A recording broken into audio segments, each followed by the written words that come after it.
Oke, pertama kita bahas bacaannya dulu kali ya. Ini bacaannya tentang taraf intensitas bunyi. Sebetulnya kalau mau dibahas lebih lanjut, ini adanya di fisika sih. Tapi lu jangan siwer sama fisikanya gitu ya. Karena ini kan numerasi, pasti semua data yang kita butuhkan untuk menjawab soal, pasti ada di bacaan ini. Kita coba lihat ya. Secara fisik, tingkat kekuatan bunyi dapat diukur dari suatu besaran yang disebut taraf intensitas. Gitu ya. Dapat dihitung melalui formula sebagai berikut ini ya, formulanya ya. TI 10 log I per I0. Berarti skalanya skala logaritmik gitu ya. Oke, TI taraf intensitas, bla bla bla bla bla bla. Oke. Nih, nilai dari I0 tergantung pada kemampuan telinga manusia masing-masing. Semakin peka telinga seseorang, maka I0 untuk orang tersebut semakin kecil. Gitu ya. Jadi semakin peka, dia akan semakin kecil. Lalu, poin yang kedua, jika sumber bunyi merupakan sumber bunyi ideal, intensitas bunyi, berarti I-nya gitu ya, pada jarak tertentu berbanding lurus dengan daya akustik. Lambangnya P, satuannya W. W itu dari watt kalau ya fisika ya, nggak terlalu penting-penting amat sih. Maksudnya nggak terlalu penting-penting amat buat ngejawab soal ini gitu ya. Dan berbanding terbalik dengan kuadrat jarak antara pendengar dan sumber bunyi tersebut. Lambangnya R, satuannya meter. Nah, ya udah, berarti tinggal tinggal kita lihat aja soalnya nanya apa sih yang dari informasi yang kita dapetin di bacaan ini. Oke, kita masuk ke soalnya ya. Oke, ini soalnya dari data hasil percobaan kepekaan telinga, diketahui Fahmi memiliki I0 sebesar 2 kali 10 pangkat min 12 watt per meter persegi. Dan Gita memiliki I0 sebesar 3 kali 10 pangkat min 12 watt per meter persegi. Hal ini berarti, oke, opsi jawabannya tentang kepekaan ya. Nah, tadi di bacaan itu sudah jelas bahwa semakin rendah I0 gitu ya, maka akan semakin peka telinganya gitu ya. Artinya intensitasnya cukup kecil gitu ya, supaya dia bisa dengerin gitu lah ya.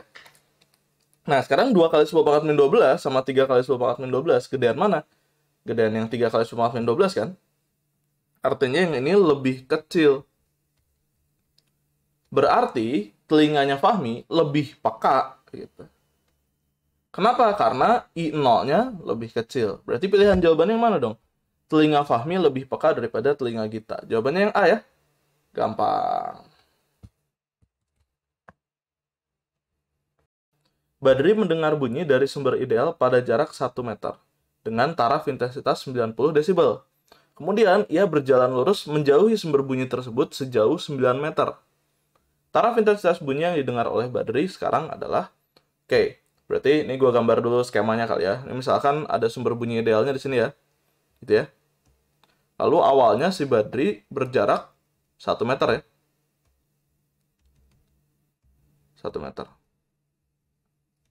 Kemudian ia berjalan lurus menjauhi, berarti kan ke arah sana ya. Berarti si Badri nanti akhirnya jadi di sini. Nah, dia berjalannya itu sejauh 9 meter. Berarti jaraknya terhadap sumber bunyi sekarang kan jadi 10 meter ya. Berarti ada dua keadaan nih. Keadaan yang pertama itu jaraknya adalah 1 meter. Dan keadaan yang kedua jaraknya adalah 10 meter. Gitu ya. Nah, data dari bacaan yang tadi, kita tahu bahwa intensitas itu berbanding terbalik dengan kuadrat jarak, gitu ya. Berarti kalau gua mau bikin perbandingan I1 per I2, ini hasilnya adalah 1 per R1 kuadrat per 1 per R2 kuadrat. Atau gue bisa tulis R2 kuadrat per R1 kuadrat. Gitu ya. Nah, sekarang gue tahu taraf intensitas yang pertama itu adalah 90 desibel. Berarti TI1 itu kan sama dengan 10 log I1 per I0 gitu ya. Berarti 90 sama dengan 10 log I1 per I0 gitu. Berarti gue punya 9 sama dengan log I1 per I0. Berarti I1 per I0-nya itu sama dengan 10 pangkat 9. Berarti gue punya I1 sama dengan 10 pangkat 9 I0. Gitu ya. Nah, sekarang Gue pakai perbandingan, berarti I1 per I2 sama dengan R2 kuadrat per R1 kuadrat. Oke, I1-nya kita punya 10 pangkat 9 I0. Nah, I2-nya yang kita mau cari gitu ya. R2-nya itu 10 meter, kuadratkan, dibagi R1-nya 1 meter, dikuadratkan. Berarti 10 pangkat 9 I0 per I2 itu sama dengan 100 per 1. Berarti I2-nya dengan mudah kita dapatkan 10 pangkat 7 I0. Oh, udah deh, kita tinggal ngitung TI sekarang. Berarti TI2 sama dengan 10 log I2 per I0. Berarti TI2 sama dengan 10 log I2-nya 10 pangkat 7 I0 per I0 gitu ya. I0-nya saling ngilangin.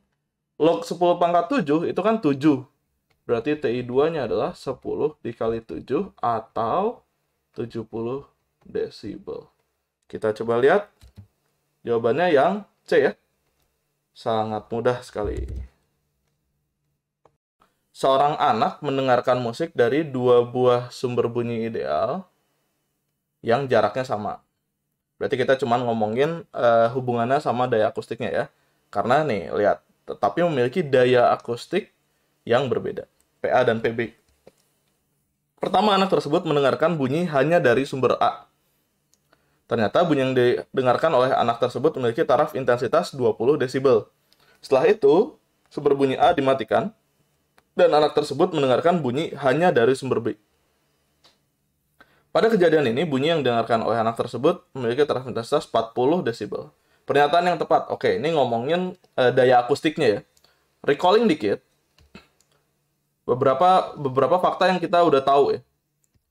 Yang pertama, kita tahu bahwa formula TI itu adalah 10 log I per I0, gitu ya. Yang kedua, kita tahu bahwa intensitas itu berbanding lurus dengan daya akustik. Itu di bacaannya di bagian akhir di paragraf terakhir. Berarti kita tahu kalau misalkan ada dua keadaan gitu ya. IA per IB itu sama dengan PA per PB. Nah, lalu kita tahu dari soal, untuk keadaan yang pertama, TI yang daya akustik A itu nilainya adalah 20 desibel, dan yang B itu adalah 40 desibel, gitu ya. Oke, sekarang kita coba ngoprek-ngoprek dari data dari nomor 3 dulu ya. Berarti kita punya untuk yang A, TIA sama dengan 10 log IA per I0 gitu ya. Berarti 20 sama dengan 10 log IA per I0. Gitu, gue bagi 10 ya. Berarti 2 sama dengan log IA per I0. Berarti gue punya IA per I0-nya adalah 10 pangkat 2. Berarti IA-nya adalah I0 dikali 10 pangkat 2. Gampang ya? Lanjut, yang B-nya. Yang B, berarti TIB sama dengan 10 log IB per I0. Berarti 40 sama dengan 10 log IB per I0. Caranya mirip ya? Bukan mirip lagi, sama. Berarti 4 sama dengan log IB per I0. Berarti IB per I0 itu nilainya adalah 10 pangkat 4. Di ini aja ya, di inverse dari bentuk eksponen sama logaritma. Berarti IB-nya adalah I0 dikali 10 pangkat 4. Nah, lalu kita tinggal pakai data nomor 2, yaitu IA per IB sama dengan PA per PB. Ya udah, berarti I0 dikali 10 pangkat 2 per I0 dikali 10 pangkat 4 sama dengan PA per PB gitu ya. I0-nya atas bawah punya, berarti saling ngilangin. Ini kalau dibagi 100 jadi 100 di bawah ya, jadi 10 pangkat 2 ya. Berarti gua punya PB sama dengan 10 pangkat 2 PA, atau 100 PA sama dengan PB gitu ya. Hubungannya gitu antara PA sama PB. Nah, sekarang mari kita lihat di soal. Pilihan jawabannya yang mana? Yang D ya. Gampang sekali.